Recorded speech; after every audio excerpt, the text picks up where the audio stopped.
안녕하세요. 반갑습니다. 우리 토요일 날 열심히 수업 들었던 거 복습 잘하고 계시죠?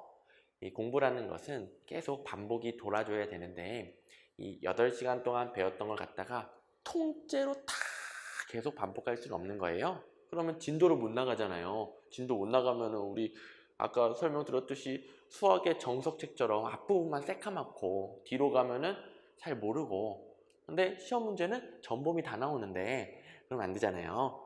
자, 그래서 이렇게 효율적으로 여러분들이 제가 제시해드린 만큼 딱 복습하고, 수업 시간에 제가 강조드린 거 딱 복습하고, 그 다음에 모의고사로 한 번 더 복습하고, 틀린 문제도 확인하지만 제가 이렇게 영상 띄워드리니까 해설로 30분 투자해서 8시간어치를 또 복습하고, 통째로는 못하니까 이런 식으로 중요한 부분을 추려서 계속 이제 복습해 나가는 겁니다. 자, 1회 모의고사 우리 20문제 쳐봤잖아요.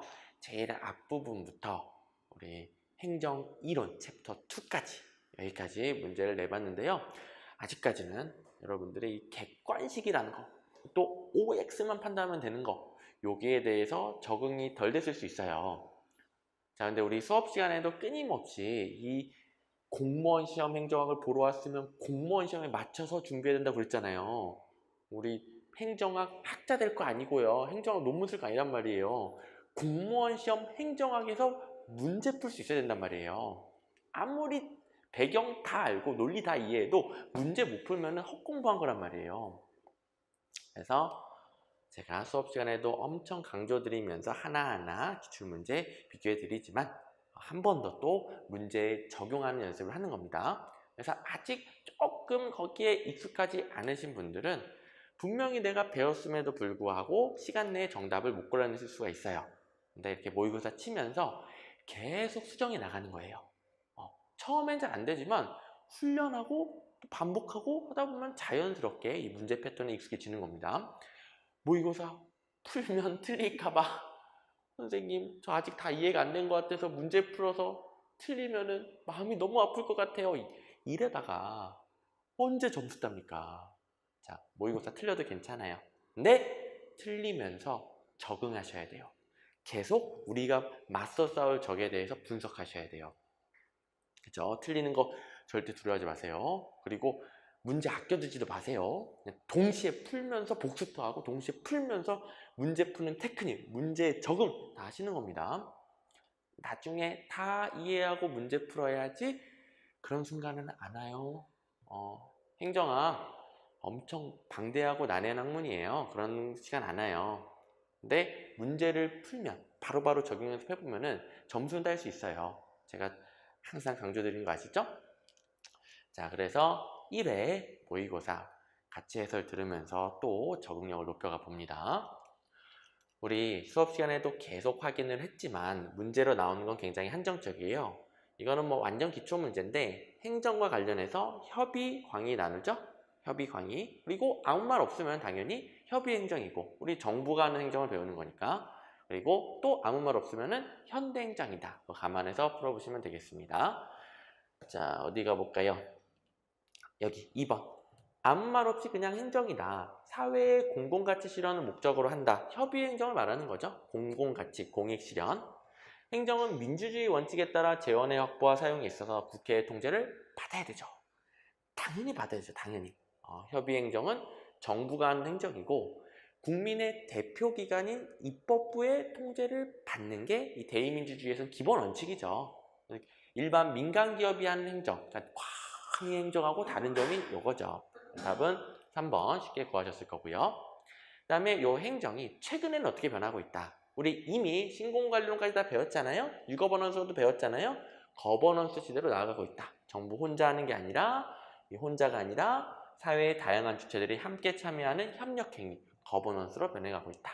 이런 문장도 있네요. 그 다음에 우리 2회차 때 8시간 중에 행정 이념을 정리할 건데 그때 가면 또 이게 정리가 되지만 일단 가볍게 뭐가 본질적인 건지 뭐가 수단적인 건지 한번 체크를 해보세요. 정의, 형평성, 능률성, 책임성. 아무래도 요걸 구현하는 게 행정의 본질적인 가치 같죠? 요걸 구현하기 위해서 비용도 아껴 써야 된다. 이런 것들이 수단적인 것 같죠? 여기에 섞여 나올 수도 있긴 합니다만 우리 본질과 수단이 뭔지를 정리했죠. 그 다음에 2번 행정과 경영의 관계에 대한 설명 중 가장 적절하지 않은 것은 제가 이 문제 만들 때 좀 적적했나 봐요. 자, 적절하지 않은 것은 행정과 경영은 유사점과 차이점이 나온다. 이렇게 여러분들도 주제를 보면 뭐와 뭐가 나온다. 그게 정리되어 있어야 돼요. 그래야 공부량이 무한정 늘어나지 않는 거예요. 행정과 경영의 관계 이거 책 몇십 권을 다 몇십 권 내용이 몇십 권 몇백 권도 다 있어요. 그런데 시험에 나오는 건 뭐다? 유사점과 차이점. 그 유사점도 다 나오는 게 아니라 유사점은 수단적인 측면이다. 협력행위다. 관리행위다. 그리고 관료제를 행정의 수단으로서 적용을 했다. 그런 것들이 나오죠. 차이점은 행정만의 특징, 행정의 본질적인 게 차이점이죠. 정리했던 대로 풀어보시면 되겠는데요. 둘 다 관료제적 성격을 가지고 있고 능률적인 관리의 관점을 추구한다는 것은 수단적인 측면으로서 공통점이에요. 둘 다 필요한 겁니다. 자, 그런데 여기도 이 하나 더 있네요. 공통점이 조직 내 의사결정 과정에서 가능한 한 많은 대안 중 최선의 대안을 선택하고 결정하고자 하는 협동행. 이것도 수단적인 거죠. 지금 어떤 목표인지는 안 나왔어요. 목표 달성도를 높인다고만 나와 있어요. 최선의 대안. 그러면 수단적인 거잖아요. 얘도 공통점이죠. 지금 두 가지가 공통점입니다. 근데 공통점인데 여기다가 행정만의 특징 이러면 틀리게 되는 거잖아요. 그렇죠? 행정만의 특징이다 이러면 경영과 행정의 차이점이 되는 거니까 답은 쉽게 구하셨을 거고요. 그 다음에 2번, 3번은 차이점이죠? 둘 다 중요합니다. 행정은 아무래도 공익실현을 위해 강제력을 행사하다 보니까 엄격한 법적 규제를 받아야 됩니다. 국민이 뽑은 입법부, 국민의 대표의 법률, 그러니까 국민의 간접적인 동의를 거친다고 그러죠. 이런 국민의 대표가 정한 법률의 규제를 받아야 됩니다.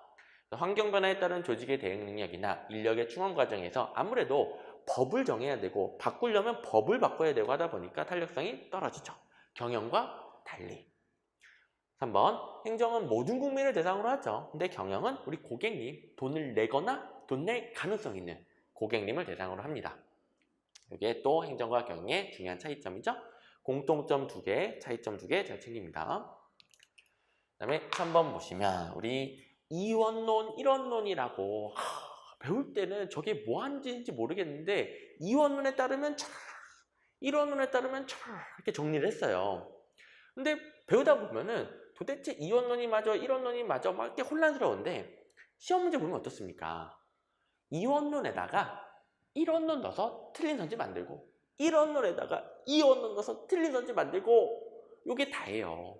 뭐가 맞는지는 고민할 필요가 전혀 없어요. 자, 이원론, 정치와 행정이 다르다. 정치와 행정이 다르다. 그러면 행정의 경영적인 특징을 강조하는 거고요. 수단적인 특징을 강조하는 거죠.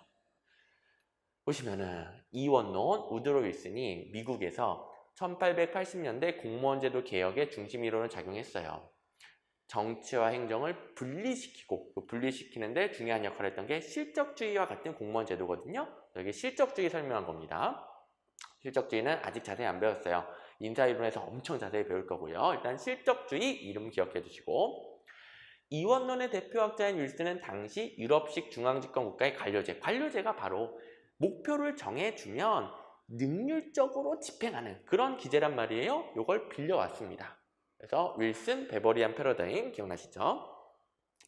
그 다음에 행정은 원리에 충실하면서 국가의사를 과학적 원칙과 원리에 따라서 집행하여야 한다. 결정, 가치 판단은 정치적 영역에서 하는 거고 행정은 다 정해주면 가치 판단 없이 능률적인 집행만 하는 것이다. 이게 이원론의 사고방식이죠. 4번, 행정은 전통적인 당파 정치에서 분리될 수 없어. 정치에서 분리하고자 하는 게 이원론이잖아요. 분리될 수 없다고 보는 게 일원론이고 반대말 나오면 당연히 틀린 거죠. 여러분들이 완벽하게 이거 설명 못하겠지만 답 골라낼 수 있으면 되는 거예요. 우리 가설 이걸 왜 맞는지 왜 틀리는지 이유 안 쓰고 와도 돼요. 시험장 가면은 틀린 거 골라내고 오면 되는 거예요. 그래서 혹여 여기와 관련해서 배울 때 머리가 아팠다. 너무 많은 것들을 배운 것 같다. 혼동스러워하지 마시고 문제 풀면서 이렇게 나오네. 4번 내가 골라낼 줄 알면 공부 끝난 거네. 이렇게 강약 조절해 주셔야 됩니다. 전문성 추구에 한계가 있다가 아니라 그 집행상의 전문성을 확보하려는 거죠. 그래서 행정학은 능률적인 집행을 연구하는 전문성을 추구하는 학문으로서 독자성이 확립되는 거죠. 그 다음에 4번 보시면 이번엔 행정국가인데요. 우리 국가관 변천 쭉 배워봤잖아요. 우리 근대 입헌 국가 시장에 대한 철저한 신념이 있을 때 거기서부터 출발해서 시장 실패, 대공황을 겪은 다음에 행정국가로 넘어가게 되죠. 행정국가는 그래서 시장 실패 치유를 위한 큰 정부다. 정부 역할이 증가했다. 기억나시죠? 시장에 대한 신뢰는 행정의 팽창을 가져오는 게 아니라 시장이 실패해서 그걸 치유하기 위해 행정이 팽창되는 거죠. 틀렸고, 그 다음에 행정이 팽창하다 보니까 이번에는 정부 실패 현상이 대두됐어요. 그러면서 신행정국가는 정부 역할을 줄이려고 했죠. 행정의 팽창은 정부 실패의 가능성을 증가시킨다. 너무 지나치게 팽창하면 이게 이제 지난 시간에 봤던 거에 따르면 딱 맞는 거죠. 행정 수요의 증가는 행정의 과부하를 가져올 수 있다? 당연하죠. 수요가 증가하면 해달라는 게 많은 거니까 당연한 소리. 리을 이거 우리 수업 시간에도 봤잖아요. 다양한 위기 상황은 행정국가에서 최소국가? 아니죠. 근대 입헌 국가와 같은 시장에 싹 다 맡기고 국가 역할을 최소화했던 국가에서 대공황과 같은 다양한 위기 상황을 거치면서 행정국가로 변화된 거죠. 그래서 두 개가 바뀌어 있습니다. 4번에 적절한 것은 니은 디귿, 2번이 되겠고요. 떠오르고 계시죠?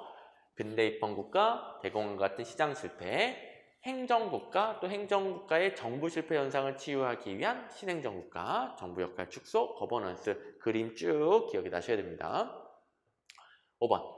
진보주의와 보수주의. 보수주의 쪽이 시장을 철저하게 믿는 쪽이고 진보주의 쪽은 시장도 오류 가능하다고 본다. 그래서 정부가 시장이 오류가 나타났을 때 개입해야 된다. 이렇게 보는 거죠. 보수주의 정부가는 합리적이고 이기적인 경제인의 인간관을 전제로 해서 이런 인간들이 있는 시장은 역시 합리적이라고 보는 거예요. 시장의 효율성을 믿는 입장이고요. 자, 보수주의. 행복 극대화는 개인의 행복을 말하는 거니까 합리적인 인간은 원래 개인의 행복을 추구해요. 극대화를 추구해요. 여기까지는 괜찮은데 이 개인의 행복을 추구하는 사람은 공동성과 시민의 미덕은 관심이 없어요. 합리적, 이기적인 경제인은 자기 이익밖에 몰라요. 공동선, 시민의식 모릅니다.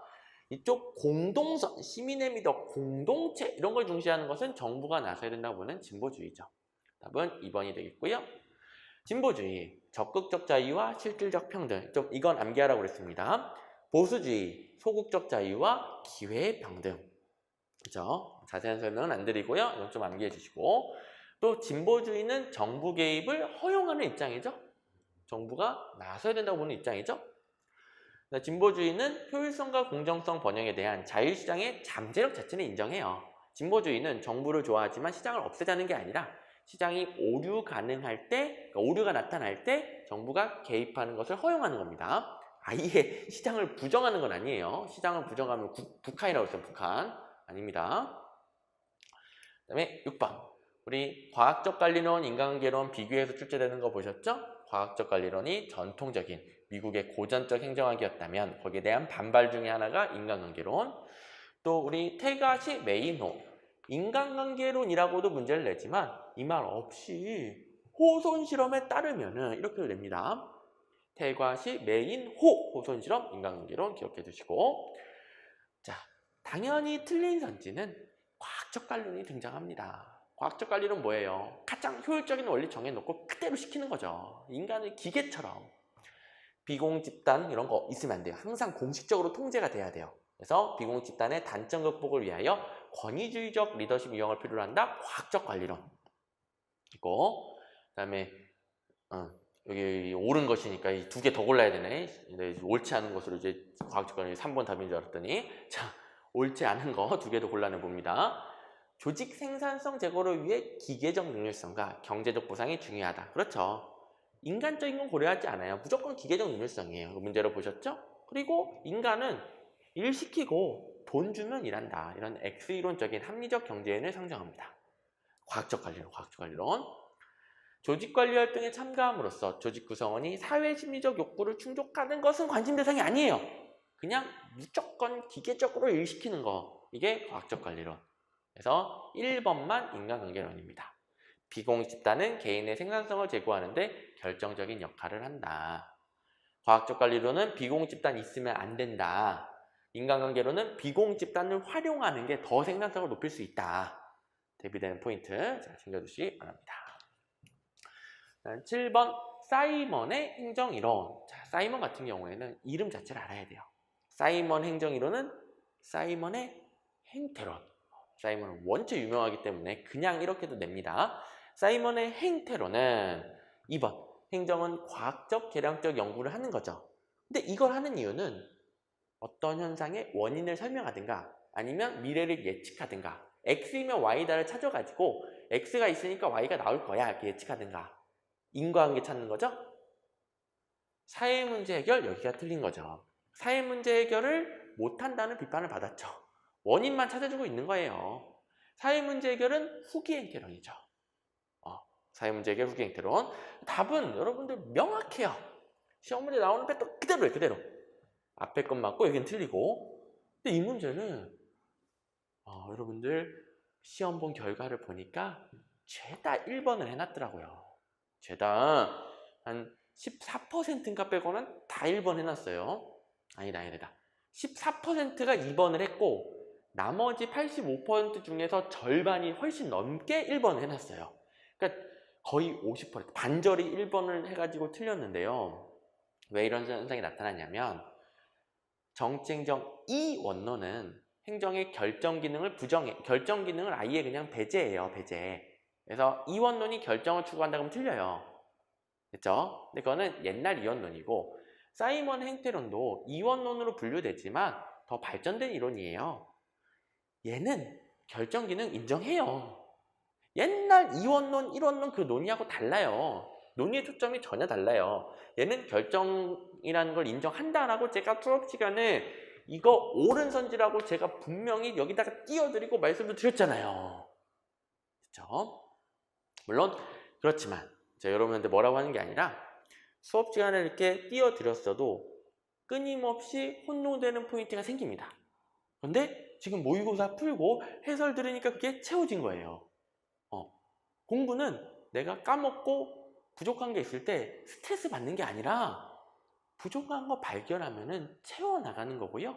발견하려면 이러한 문제를 활용해야 훨씬 빠르게 발견할 수 있어요. 그렇죠? 딱 여러분들 문제점이 드러나죠?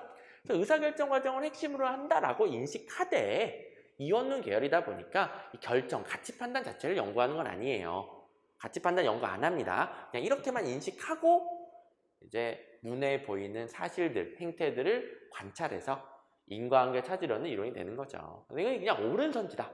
별 의미 없다. 옳은 선지다. 이거 인식해 주시고 원리주의적 접근의 연구 방법을 비판합니다. 얘네들 좀 연구가 허접했다. 그래서 행정은 논리적 실증주의에 따라 연구되어야 된다. 논리 실증주의가 더 과학적인 연구라는 거죠. 행정학의 연구의 초점은 사실과 가치 중에 사실이 증명 가능하잖아요. 사실만 연구해야 된다. 다 사이먼의 주장이 되겠고 논리 실증주의의 주장이 되는 거죠. 8번 후기 행태주의가 뭐예요? 사회 문제 해결을 위한 겁니다. 후기 행태론은 행태론을 비판해요. 연구 방법을 비판한 게 아니라 그랬어요. 연구 방법은 잘했는데 과학적인 거 좋은데 X이면 Y다만 찾고 있고 그러니까 어떤 현상이 나타났을 때 원인이나 설명하고 있고 이걸 어떻게 해결할지를 논의하지 못하는 거죠. 사회문제 해결에 도움이 안 된다는 거죠. 그걸 이제 비판을 하면서 후기 행태론은 사회문제 해결이 되는 원리들을 제시합니다. 그래서 앞에서 행태론 문제에서 사회문제 해결이 틀린 선지로 활용이 된 거고요. 후기 행태론, 가치 평가적인 연구보다 가치 중립적인 연구 1번 틀렸죠. 얘는 사회문제 해결을 위해 가치 평가적인, 가치 판단을 중요시합니다. 가치 중립적인 게 앞에 행태론인 거예요. 2번 틀렸고요. 행태론, 후기 행태론 이렇게 서로 틀린 선지로 나옵니다. 자, 후기 행태론은 1960년대 미국의 심각한 사회 문제를 배경으로 등장했죠. 그래서 사회 문제 해결을 위한 가치 평가 연구. 그리고 사회과학자들은 사회의 급박한 문제를 연구 대상으로 삼아서 사회 문제 해결에 개선에 기여해야 된다. 이런 것들이 옳게 나오는 거고. 그다음에 사회적 형평성, 뭐 신행정학, 정책지향적 행정이론 이런 것들이 다 사회 문제 해결을 위한 가치지향적인 학문들을 말하는 겁니다. 다 맞겠습니다. 9번 현상학적 접근하게 되면 역시 또 행태론과 비교되죠. 후기 행태론이 행태론과 비교돼서 출제되는 포인트가 있고 현상학이 행태론과 비교돼서 출제되는 포인트가 있죠. 각각 우리 표로 정리를 다 해놨습니다. 현상학이 행태론을 비판하는 초점은 객관적인 사실만 연구하니까 그 내면에 담긴 의도를 연구하지 못한다. 그래서 현상학은 어떤 행태, 눈에 보이는 행태의 내면에 담긴 의미까지도 연구를 해야 된다. 그래서 이렇게 전환합니다. 관심 분야를 표출된 행위, 누구나 볼 수 있는 행위에서 의도된 행위, 그 내면의 의도까지 맞는 거고, 논리실증주의는 실제로 증명하는 거잖아요. 실제 증명은 눈에 보이는 객관적인 사실만 할 수 있는 거예요. 근데 여기서는 그게 중요한 게 아니다. 내면을 연구해야 된다. 그래서 이거 부정하고 반실증주의. 맞죠? 그 다음에 과학적 방법이 증명하는 건데 과학적 방법이 아니라 개별 사례의 의미를 해석해본다. 해석한다는 건 이야기 나누면서 그때 그것이 무슨 의미를 가지고 있니 계속 이야기해본다는 거죠. 그래서 여기가 맞는 거니까 틀렸고. 그 다음에 행태로는 수동적 원자적 인간을 상정한다. 현상학은 능동적 사회적 인간을 상정한다. 이거는 수업 시간에 설명드렸는데 좀 오래 걸리니까 여기서 생략할게요. 틀린 겁니다. 능동적, 사회적, 이쪽이 의미를 능동적으로 담을 수 있는, 그리고 그 의미는 사회적인 관계 속에서 형성되어 왔다는, 그래서 이런 의미를 쓰죠. 현상학입니다. 유일한 최선의 방법에서 인간 행위의 의미 부여로 나아간다. 여긴 당연히 맞죠. 적절하지 않은 거 디귿 리을 2번이 되겠고요. 10번 행정학의 발달 과정에 대한 설명으로 옳지 않은 것은, 현상학 다음에 배웠던 게 생태론이잖아요. 근데 생태론과 체제론을 좀 여러분들이 헷갈려 하세요. 그래서 체제론, 생태론 구분하는 문제를 배치를 했습니다. 자, 1번, 3번은 여러분들이 보시고요. 자, 일단 여기 2번 체제론은 개방체제의 동태적 항상성 유지를 강조했다. 맞죠? 동태적으로 항상성 유지하는 게 체제의 목적이다. 유지하는 방식은 어때요? 환경으로부터 투입, 전환, 산출, 환류, 투입, 전환, 산출, 환류, 투입, 전환, 산출, 환류 이런 식으로 환경과 상호작용하면서 동태적으로, 대신에 현상을 유지하려는 이론이 체제론이죠. 4번도 체제론이에요. 환경으로부터 요구를 받아 산출로 전환하고 체제로 다시 환류하는 계속적인 순환 과정을 통해 순환 과정을 행정현상에 적용한 것이다. 체제론입니다. 체제론. 생태론은 뭐다? 환경이 행정을 결정해버린다. 이게 생태론이었죠. 환경을 논한다는 점에서는 공통점이 있어요. 거시적이고 환경 관련성을 논한다. 공통점이 있는데 이론 자체는 다른 이론이에요. 생태론은 환경이 행정을 결정한다. 그리고 비교행정론으로 발전하죠. 선진국과 후진국을 비교하는데 선진국에서는 환경이 갖춰져 있어서 행정이 잘 돌아가는데 후진국은 환경이 부족해서 행정이 잘 돌아가지 않는다. 이렇게 비교하면서 설명하게 되죠. 그래서 다른 이론이다. 답은 4번이 되겠습니다. 그래서 상당히 정답률이 낮은데요. 적어도 우리 윌슨은 정치행정 이원론이다. 행정학을 정치로부터 분리했다. 왈도 하면 신행정학자잖아요. 내 와이프 말이니 와의 왈도죠. 후기행태론자이고 후기행태론의 한 분파인 신행정학이고, 신행정학은 가치 판단 중요시했고, 이런 것들은 배운 거란 말이에요. 소거하고 얘도 배웠잖아요. 2번 소거하고 4번밖에 할 게 없어요. 그쵸? 그래서 1, 2, 3번은 원체 우리가 강조해서 배웠고 답이 명확한 거니까 이런 걸 지워서 푸는 연습도 하셔야 됩니다. 일부러 4번에 배치를 했어요. 1, 2, 3번 지우라고. 그러면 이제 풀 수 있었던 거예요. 그쵸? 처음부터 이 객관식 OX는 처음부터 이런 문제 풀어나가는 이 아주 단순한 이 속어법부터 적용하려고 계속 해야 됩니다. 이게 이 객관식하고 무라일체의 경지에 이르러야 시험장 가서 그냥 답만 뿅뿅뿅 찍고 오는 거예요. 그렇죠? 11번 신제도주의 이론에 대한 설명으로 옳지 않은 것은, 자, 신제도주의 출제 패턴 두 가지였어요. 자, 어떤 이론을 보면은 어떤 식으로 출제된다. 그게 정리되어 있어야 돼요. 그냥 내용만 드립다 공부하는 게 아니라 구제도주의랑 신제도주의랑 비교돼서 출제되죠. 그 포인트가 하나 있고, 그 다음에 신제도주의가 역사적, 사회학적, 합리적 선택 세 가지 분파로 갈리죠. 세 개가 비교돼서 출제되는 포인트가 있고, 볼게요. 어디 갈까요? 구제도주의와 신제도주의의 공통점은 제도의 개념을 동태적인 것으로 파악하면서 신제도주의만, 구제도주의는 제도의 변화에 관심이 없어요. 동태적인 변화 관심 없어요. 신제도주의만 제도가 다른 행위, 다른 요인들과 상호작용하면서 끊임없이 변한다고 보죠. 국가 간 차이도 당연히 신제도주의. 제도가 변하니까 국가 간 차이가 생기는 거죠. 그래서 옳지 않은 거 4번이 되겠고요. 그다음에 두 번째 패턴이 뭐예요? 역사적, 사회학적, 합리적 선택 비교하는 건데 각각 시그니처들을 우리가 외웠어요. 역사적 제도주의에서는 제도가 형성되는 맥락과 제도의 경로존성을 강조한다. 그래서 얽히고 설켜가지고 제도는 쉽게 변하지 않는다. 뭐 그렇다고 변화를 부정하는 건 아니고요. 쉽게 변하지 않는다. 맥락, 경로존성, 역사적 신제도주의의 시그니처입니다. 합리적 선택 신제도주의만 방법론적 개체주의, 연역적 접근을 취하면서 선호를 주어진 것으로 본다. 주어진 것이라는 것은 선호가 외생적인 거죠. 이번 문장은 그냥 원체 많이 나오니까 제가 한꺼번에 때려놓은 거예요. 여러분들 암기하라고. 합리적 선택 신제도주의만 개체주의, 다른 건 전부 다 전체주의. 합리적 신제도주의만 연역적 접근, 다른 건 다 귀납적 접근. 얘만 선호가 외생적, 주어진 것, 나머지는 다 내생적 형성되는 거. 이건 외우라고 적어놓은 겁니다. 원체 많이 나와가지고. 됐죠? 네, 12번 신제도주의 요새 많이 나와서 두 문제 드렸는데요. 자, 보시면 옳은 걸 골라볼게요. 역사적 제도주의는 개인들 간의 선택의 결과가 균형을 이룬다. 개인의 선택의 결과하면 합리적 선택 신제도주의죠. 이 시그니처들을 여기 세 가지 분파 섞어가지고 틀린 선지 만드는구나. 그 다음에 여기 한번 가볼까요?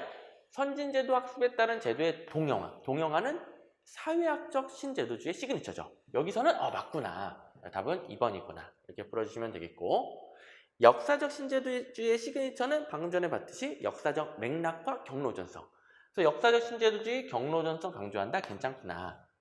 그런데 제도의 변화 가능성을 인정하지 않는다는 아니죠. 경로전성이 있어서 변하기 힘들지만 우연한 사건에 의한 변화를 인정한다고 그랬잖아요. 이거는 낚시 문제가 되는 거죠. 틀렸습니다. 인정합니다. 자, 그 다음에 4번 내용은 엄청 어려운데 물어봤을 때 여러분도 풀 수 있어야 돼요. 왜? 우리 실전 익히기 문제에 요거 틀린 선지로 그대로 있잖아요. 아니, 옳은 선지로 그대로 있잖아요. 옳은 선지로. 그러니까 복습을 했다면 이게 틀렸다는 것을 바로 알 수 있어야 돼요. 왠지 설명해 보세요. 못해도 괜찮아요. 그런데 틀렸다는 걸 알아야 돼요. 우리 복습 소홀히 하시면 안 됩니다. 사회학적 신제도주의는 원래 문장은 이거예요. 제도를 넘어선 어디 갔어?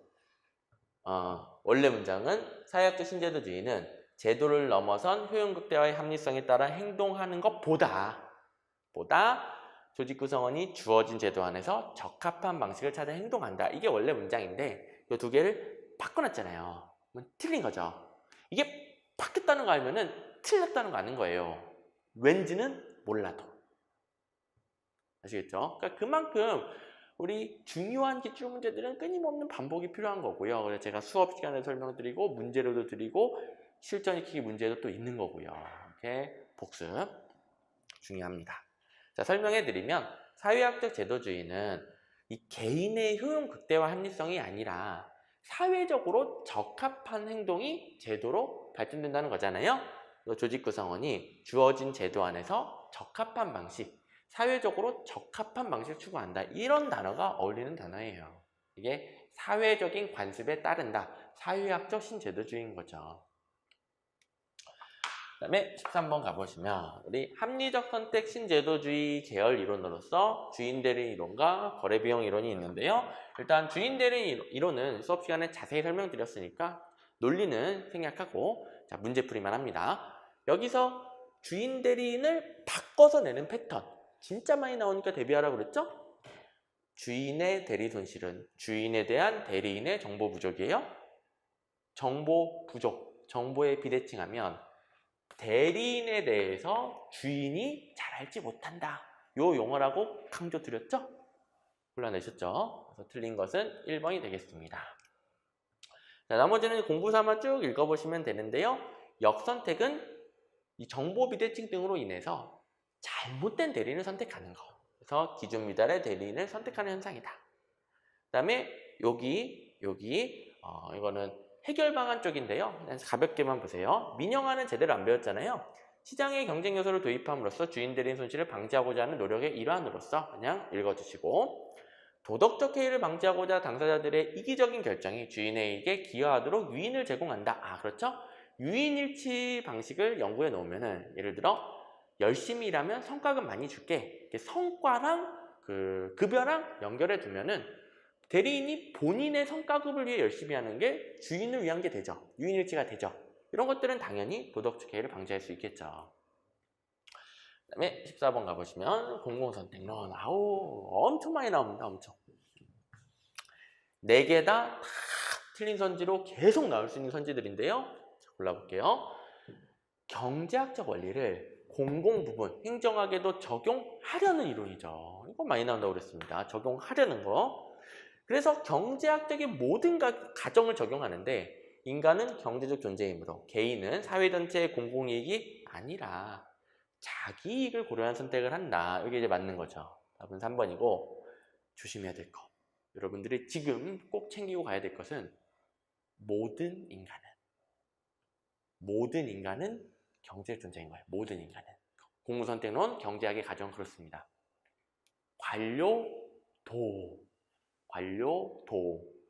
관료로서의 개인은 공공문제에 대한 선택을 하므로 일반 국민과는 다른 행태가 아니라 똑같이 합리적인 개인이다.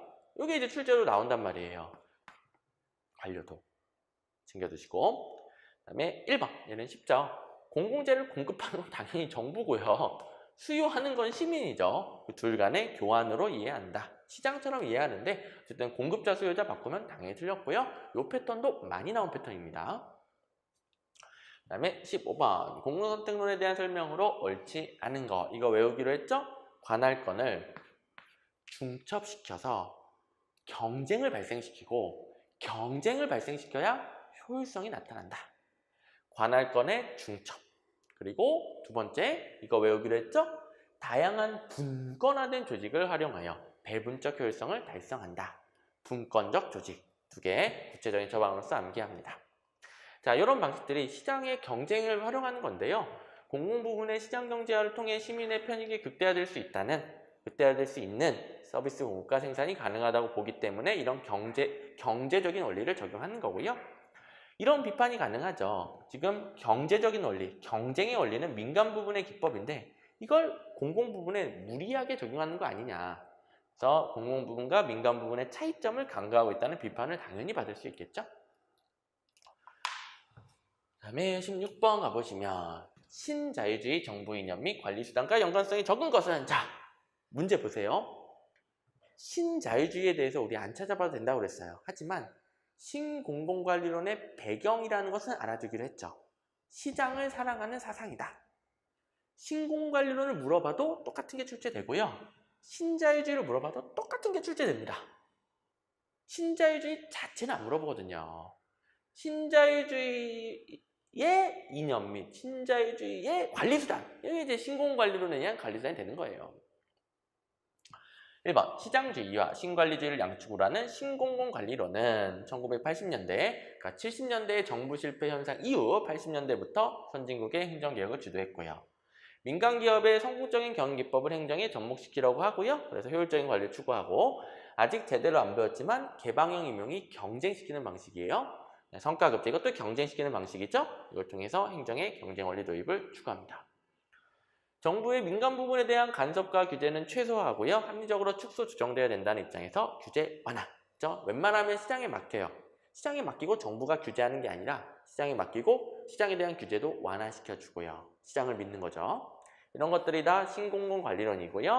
4번 루즈벨트, 뉴딜 정책, 존슨, 위대한 사회 프로그램, 언제적 정책이다? 제가 교과서 날개, 요게 시험 문제 활용되니까 날개 참고하라고 넣어놨잖아요. 행정국가식의 정책이다. 시험 문제를 요 정책을 가지고 이렇게 활용해서 만든단 말이에요. 뭐가 나온지 미리 우리는 알고 있는 거예요. 그래서 행정국가식의 정책이라는 거 안 까먹었죠? 다 푸셨죠? 신공관리론은 신행정국가고, 그 다음에 17번 신공공관리론을 기업가적 정부 이렇게 내기도 하죠. 기업가적 정부 물어봐도 똑같은 겁니다. 그리고 전통적 관료제랑 비교하는 포인트가 있는데요. 이 문제는 공짜죠, 공짜. 관료제 메커니즘, 시장 메커니즘, 노적기, 방향적기. 이거는 처음 배운 용어이긴 하지만 일단은 맞죠. 그 다음에 수직적, 계층제였다면은 여기는 수평적. 시장과 정부는 동등한 입장으로 보죠. 이거 틀렸네. 틀렸네. 거버넌스는 수평적인 거니까. 신공관리론도 거버넌스니까. 3번 하시면 되겠고. 여기는 정부가 직접 서비스를 제공한다면 여기는 분권화. 분권화랑 권한부여는 같은 말이라고 그랬습니다. 분권화, 권한부여, 권한임 다 같은 말. 자, 방향적기만 좀 보충할게요. 노적기는 이거예요. 정부가 어떤 정책을 할지 결정도 하고 실제 집행도 하고 지 혼자 다 해. 근데 방향잡기는 정부는 뭘 할지 결정만 합니다. 그리고 집행 기능은 시장에 맡기죠. 혹은 관료에게 맡긴다 하더라도 권한을 팍팍 부여해주죠. 분권화 시켜주죠. 정부의 본연의 역할은 딱 결정하는 것만 해주고 방향만 잡아주고 실제 집행은 시장에 맡긴다. 방향잡기. 그 다음에 18번. 이번에는 신공공관리론과 대비되는 유거버넌스론의 특징이 되겠습니다. 두 개 비교되는 포인트. 얘는 둘 다 거버넌스인데 시장 중심이라면 얘는 시민사회와의 수평적인 협력이 더 효율적이라고 봤죠? 자, 다양한 참여자 간의 신뢰와 협력, 수평적 네트워크 다 유거버넌스의 내용으로 배웠던 거고, 조직 내 관계는 신공관리론, 조직 간 관계는 유거버넌스론. 아무래도 다양한 협력 주체들이 있으니까 조직도 다양하겠죠? 협력하려면 조직 간 관계가 중요하죠? 신공관리론 아까 나왔잖아요. 신자유주의라면은 여기는 공동체주의, 협력의 원리니까. 그다음에 공공서비스의 공동공급이 이런 협력의 원리죠. 민영화, 민간위탁은 신공공관리론 거. 이거 우리가 풀었던 문제도 있는 거죠? 두 개 바뀌었네요. 답은 4번이 되겠습니다. 19번 피터스의 정부개혁 모형 4가지가 있는데요. 우리 4가지 공부요령 다 배웠죠? 자, 이런 문제 스타일은 뭐 암기 필요 없이도 그냥 풀립니다. 4가지 요걸 힌트 삼아서 읽어보시면 기존 관료제는 환경에 대한 대응성이 떨어진다. 그러니까 경직적이라는 거죠. 경직성을 지적하면서 새로운 관료제는 신축적이어야 된다. 답은 2번. 그래서 거버넌스의 평가 기준은 대응성과 유연성 이런 거고요. 구조개혁 방안 이런 것들은 좀 암기를 해줘야 되는데 임시조직 이런 건 암기가 잘 돼요. 임시적이다. 그러면 줄였다, 늘렸다, 만들었다, 없앴다 좀 신축적으로 조정할 수 있는 거잖아요. 관리개혁 방안으로서 가변적 인사관리다. 이것도 암기사항인데 얘는 자동이죠. 신축적이니까 가변적이다. 괜찮죠? 4개 다 같은 요령으로 암기를 해주시고요. 마지막 20번인데요. 신공공관리론의 오류에 대한 반작용으로 대두된 신공서비스론. 신공서비스론은 애초부터 이 신공관리론을 비판하면서 등장하고요. 정반대의 원리예요. 그래서 신공공서비스론에서 틀린 선지의 90%는 뭐다? 신공공관리론이다. 맨날 똑같은 게 나옵니다. 여기 개인이익의 총합을 공익으로 본다? 이거 경제학적인 사고방식인데 경제학이 이거잖아요. 너 10 가지고 있고 나 10 가지고 있으면은 전체적으로는 20 가지고 있다. 이게 개인의 이익을 중시하는 경제학적인 사고방식, 개인이익의 총합을 공익으로 인식하는 거 신공관리론 내용이고요. 경제학이고요. 3번이 틀렸네요. 신공서비스론은 이야기해봐야 뭐를 공유하고 있는지 알 수 있고 담론, 이야기 거치면서 공유하고 있는 가치를 뽑아냈을 때 그게 공동체 전체 공익이 된다라고 이해를 하는 거죠. 자, 여기 신공관리론, 신공서비스론. 고객님 신공관리론, 주인인 시민 신공서비스론. 보수와 편의 신공관리론, 사회봉사에 의한 동기부여 신공서비스론. 다 신공관리론과 신공서비스론이 비교되는 포인트죠. 자, 요거 대비 잘 하셨을 것으로 믿고요. 잘 푸셨을 겁니다. 자, 일단 1회치 20문제를 가지고 앞에서 배웠던 이론들도 리마인드 해보고, 그 다음에 객관식에 대한 적응력을 높이기 위해서 제가 초반에는 이 객관식 문제를 절대 이제 틀리는 걸 두려워하지 말고 바로바로 틀려도 보고 적용도 해보면서 자꾸자꾸 이 객관식 OX형의 그 공부 방향에 대해서 잡아나가야 된다고 그랬습니다. 틀리고 막 스트레스 받는 게 문제가 아니라 이걸 통해서 객관식에 적응하지 못하면 문제인 거예요. 아시겠죠? 20문제 이걸 보충을 하시면서 앞부분 개념도 한 번 더 보고 이런 식으로 점점 점수를 만들어가 봅시다. 문제에 적응만 잘해도 공부량을 대폭 줄일 수 있습니다. 공부량이 적어도 점수는 더 잘 나오고요. 이런 공부 추구하셔야 되겠죠? 자, 우리 또 열심히 또 8시간 공부하고 그와 관련된 거 2회차 모의고사 시험 봐보고 또 부족한 것들을 2회 모의고사 강의로 또 채워보도록 할게요. 또 2회차 강의에서 뵙도록 하겠습니다.